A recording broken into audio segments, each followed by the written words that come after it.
seun. Hallo. Opstaan hoor. Kijk, kom, ouens, is het 5 minuten hoor.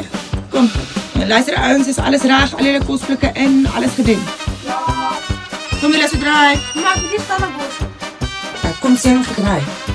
Maar ek wil geen koffie. Ek sê maar ons moet draai, jy kan nie nou, hoe gaan jy koffie in die kar drink? Nie brand nie, nie brand.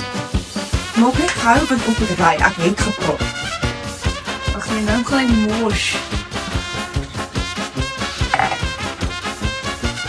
Kom julle so draai, let's go. Dan denk ek kort 'n ketel.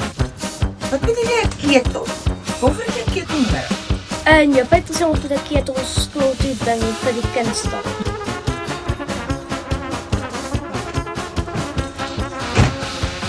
Kijk, let's go. Ja, Johan, het jy jou ketel? wat dan moet ek? Allemaal se kosblikke in? Kyla, jy tanden nou geborsel? Ja. Mooi. Mamma, kan ons asseblief môre 'n bietjie vroeër ry? Ek hou nie daarvan om op die nippertjies by die skool uit te kom nie.